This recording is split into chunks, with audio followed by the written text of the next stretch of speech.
Hello, everybody. So my name is Jeremy Elbourn, and I'm here today to talk to you about Angular CDK and Angular Material in 2018. So most of you in the audience probably know what Angular Material is. Just in case anybody doesn't, Angular Material is a project from the Angular team with the aim of creating a set of high-quality UI components based on Google's material design specification.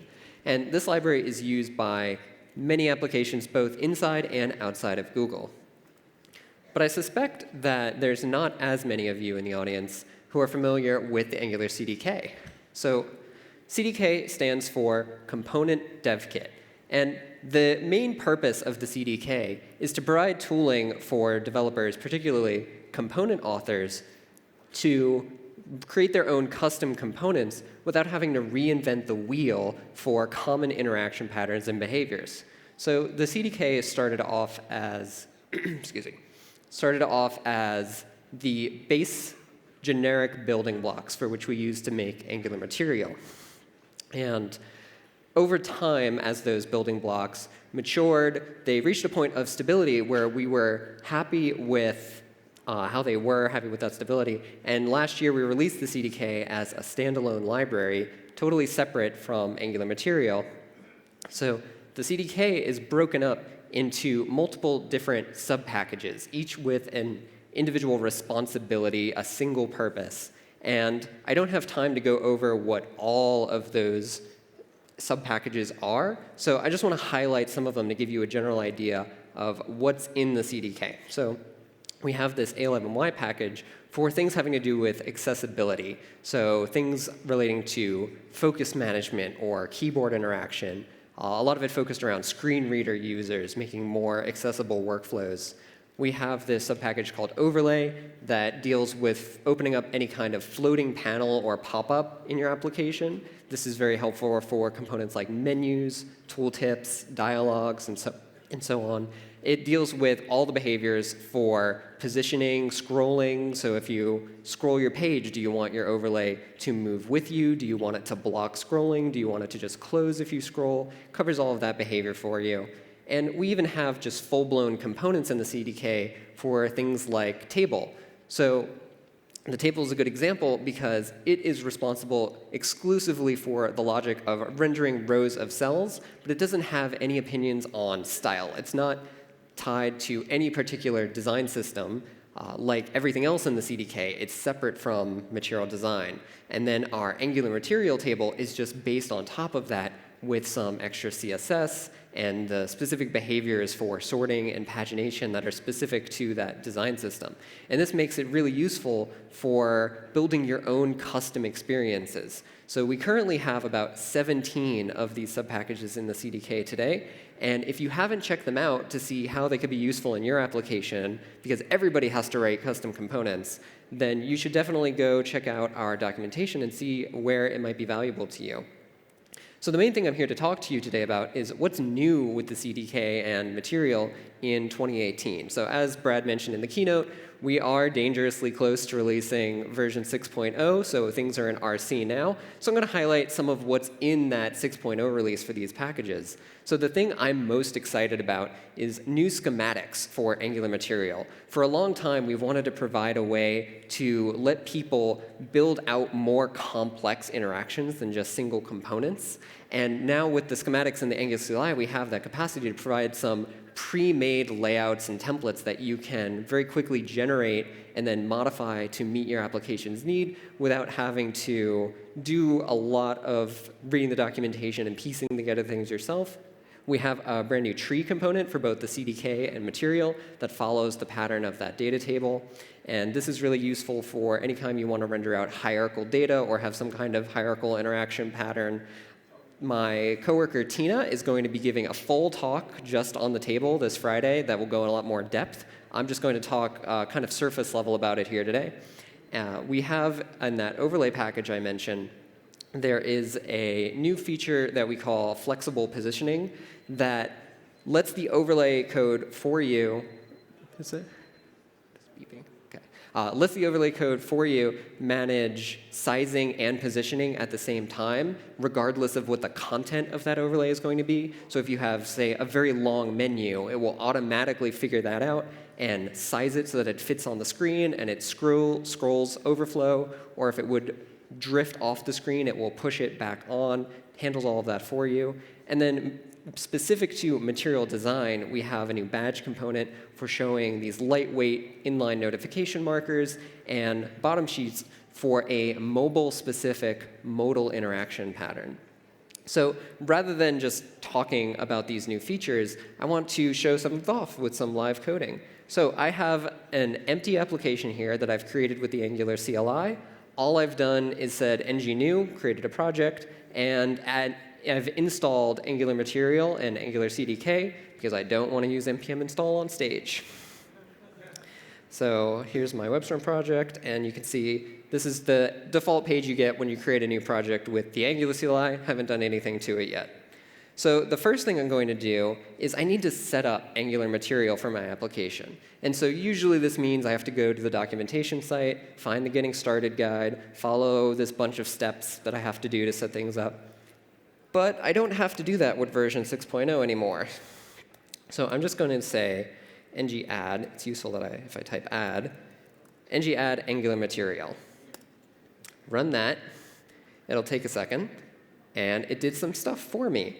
So after that, I'm just going to really quickly go and restart my ng-serve, since this updated the package.json, and ng-serve needs that to be rerun. So I'm going to show you just real quick what this did. So first, let's look at this angular.json. We'll see this added a theme file, which is needed for Angular Material since we support multiple different themes. You can specify a custom theme if you want while you do this, but by default, it will just use one of these pre-built ones, this pretty standard indigo pink theme I'm sure everyone has seen. We can look at the index.html and see that this has added for us the material design icon font and the Roboto font that we can use throughout the application to make sure we're getting the right aesthetics. And we can also look at our ng module for the root of the application that added the browser animation module so that all of the animations for Angular Material work correctly. We didn't have to do any of this manually. So now, without having to do any setup myself, I should just be able to start using any Angular Material component and just drop it in. So I'm going to add my checkbox module here, and then go to my app.html. And I'm going to get rid of this template that we started off with and just add a mat checkbox here. I'm just going to call it toggle. And now we come over to the browser, and I'm going to zoom it in by a ton. And I can toggle that. And there's my checkbox. ng-add did all of the setup for me. I didn't have to do anything else. So that's very nice.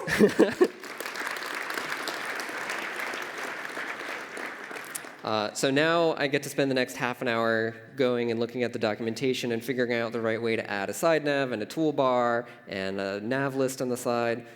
Or instead of doing that, I'm just going to generate that. So I'm going to come down here and I'm going to say ng-generate from Angular Material a material nav. And I'm going to give it a name. I'm just going to call it main nav. So that's going to generate a component for me. And I'm not even going to look at what it generated. I'm just going to add that here to my view. And we have our application navigation. So this added the side nav. It added these navigation links for me, the toolbar for the title, and this content area. And there's a little bit of responsive behavior in here. If I look at this in the DevTools on a small screen, the side nav automatically hides, and this menu shows up that lets me bring it in and out without having to do any of that setup myself. So I'm going to come back to my code here, and here is all the code that this just generated. And you can see all of those things that I just talked about, the nav list, the toolbar, the side nav. So that is all taken care of for you. Obviously, you're going to, after you generate this, going to customize it so that it is specific to your application. But it's always much easier to edit some code that's already working than to create something new from scratch. And so this can really help you accelerate your process by just like quickly generating something and then modifying it instead of doing it from scratch. And so we want to add some content here. So I'm going to pop in right under the toolbar and Like, say I wanted to just put a little hello message here. I can come over. I see that hello shows up. But that's not really that interesting. I want to put some more complex content here. So let's go ahead and generate something new. So let's say, again, ng-generate from Angular material. We are going to generate a material table. And we're going to call that one just main table. So again, that will generate a component for me. And I will put that main table right there. Pop back over to my browser, and there's our table. It has sorting automatically set up for it on each of these columns. It has a name and an ID column, which is pretty common for most tables. And there's a paginator down here as well. You can interact with if you have more data. So taking a look at the thing that this actually generated, you can see this has all of our code for the table. It has the columns. It has the paginator in here. The sorting is set up. You'll also notice it has a data source set up for this table. It actually generated an entire class that acts as the data source for this table. So it currently has just some static example data, which is what it's generating with to-dos here for the developer to replace this with your real data. But what's really useful is that this data source class provides some guidance about how you should format your data access and data manipulation in the way that we think is best for working with the table. So it kind of provides a more on-Rails experience for, again, to edit something that already works than to build something new from scratch. So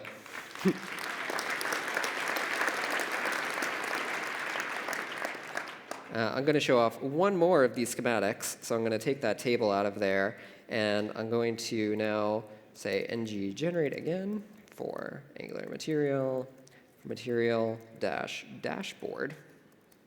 And I'm going to call that name equals main, typos, main-dash.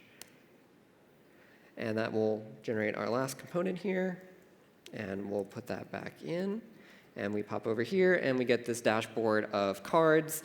This is a pretty common layout with material design. And if we take a look at that HTML, we'll see this is inside of a grid list. So we have control over how many columns and rows will show up. And we can specify row span and call span on these cards. Each of these cards also has a menu if you want to add additional actions. And again, you'd want to modify this to put in those cards, whatever you want, but it provides a good starting point. So that's it for the schematics I'm going to show off. I will git add everything I just generated. And I'm going to go back to this nav component right now. And I'm going to get rid of this dashboard I generated because I want to show off something new that we're adding in 6.0, which is a new tree component.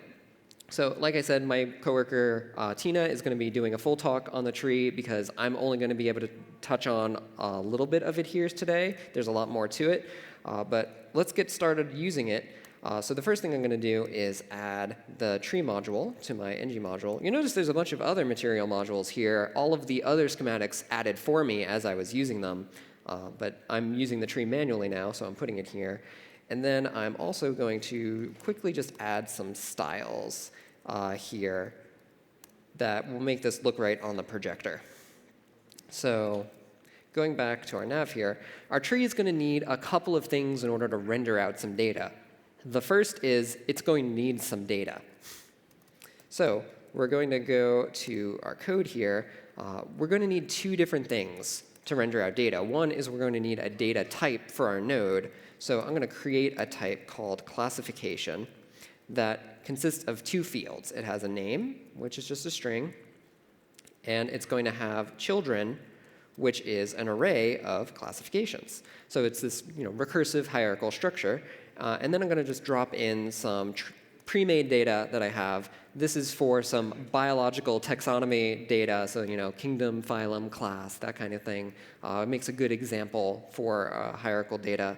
So we've got that just baked in, and I'll collapse that.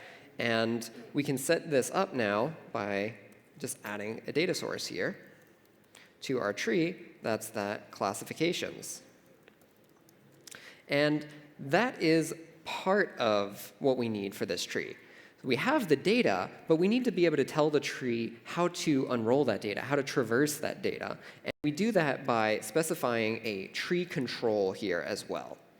And this is something that kind of gives a traversal, iterator isn't the right word, but a function that moves through and traverses the tree. And so we're going to create that. We're going to call it tree control. And it is a new nested tree control. It's nested because we're using this hierarchical data. And it is of type classification. And this takes in a function that is going to use to recurse through this data structure. So it expects for a node, how do you get the node.children? So that's almost all we need, except this is actually expecting an observable of the node children because the tree is set up to support asynchronous operations in addition to synchronous ones. So we're just going to say observable of that node.children, and I'm going to add that Rx import real quick. All right. So now we have our tree control. We can go back to our template. We add that in, and we have everything we need for our data. The only thing we need now is a template for the node. So this is going to be a mat nested tree node. There are different types of tree nodes, which I won't get into, but because we're using hierarchical data, we're going to use this one. And we add mat tree node def. This is a structural directive that marks this as a template so that this tree component can take that template and stamp it out per node.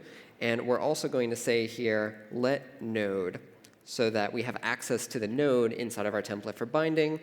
This is just showing up red because of a little bug in WebStorm, but it's actually right. And we can say node.name right there. And if we pop over to the browser now, we'll see some data. So here is, zooming in, the two top-level nodes that we have in our data, Animalia and Plantae, top-level biological kingdoms. But we're only seeing the top two. Why aren't we seeing the rest of the children? Well, we only said we want to render out the name for these nodes. We never actually said anywhere that we want to render out this node's children. To do that, we add a container here that is going to have the mat tree node outlet. And this outlet is where those children node will be rendered. And the reason that this is an explicit thing that you provide in this template is because it gives you full control over where the children get rendered, whether or not you want to wrap them inside some other DOM elements, whether you want to put content before or after them. So for the most flexibility, this is something that gets specified manually. And we pop back over here, and we have our whole rendered out tree data. That's good, but it's very static right now. There's nothing I can do with it, so I want to add some interactivity. So the main thing I want to do is expand and collapse each node. So let's do that by adding a button right here that I have pre-made. So this is conf expander. So this is a button. It is an icon button, and it has one or other of these icons based on whether or not the node is expanded. And you'll notice I'm using that tree control again I made earlier. So that tree control is responsible not just for traversing the tree data, but it also keeps track of the expand collapse state of the nodes. And so I can use that here to determine whether or not the node is expanded, and then I can add a click handler to this tree, and I can just say tree control.toggle node to do that. And then when I want to hide the children node based on that expanded state, I'll just add an ng-if here for whether or not the tree control.is expanded node. And then the last thing I'll do, just so that it looks nice, is we don't want to show this button for any nodes that don't have any children. So I'm just going to add a visibility style here for this button that is gated on whether the node has any children. And if it does, this button will be visible. I can spell visible. And if it does not, it will be hidden. And now, with just that, we can come over here. Oh, okay.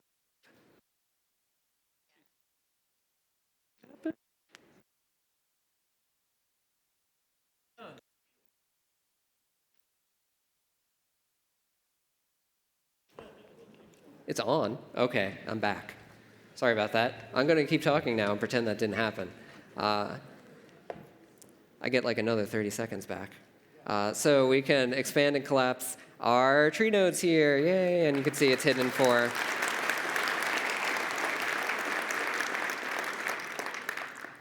and you can see that it's hidden for the leaf nodes that don't have any children, like I added that visibility style for. So I have time to just show off one very minor thing still. So I'm going to add a badge component to this as well now. So the first thing I need to do before I start adding any code is I need to add that to my ng module. So there's my badge module. And then I'm going to need to go to our data, and I'm going to need something to show in that badge. So I'm going to add a new field here, and I'm going to call it new species. And that is a number, and I'm going to make it optional, so I don't have to add it everywhere. And I'm going to say we have 5 new animals. Species. I didn't spell that right. So 5 new animals that we want to show in a little badge. And so adding the badge is pretty simple. We just come here. I'm going to add a span around here, so we have something to add it to. And then we're going to add map badge to this node, and that is going to be node.numSpecies. And we also only want to show the badge if there are some new species. So otherwise, we want to hide it. So map badge hidden is equal to whether or not the node has numSpecies. And I'm going to add a couple of other things while I'm at it. So map badge color equals accent. So we have a lot of blue on the page already. I'm going to make it the accent color from the theme. And the last thing I'm going to add is mat badge, overlap. This determines whether or not the badge is going to overlap its element or sit slightly offset. And I know just from practicing, it looks better when it's not overlapping. What did I misspell? Oh, new species. Thank you, audience. Yep. OK. So after the audience correct my typos, we see our nice little badge there. All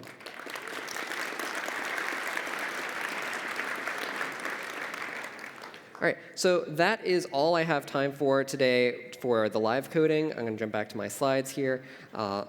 So that's what's going on in 6.0. What are we going to be doing moving forward? So one of the big things we're doing is drag and drop in the CDK. This is going to be low-level primitives so that you can do drag and drop in your own components, and then we'll be using that drag and drop code in Angular Material for things like movable dialogues and reorderable lists.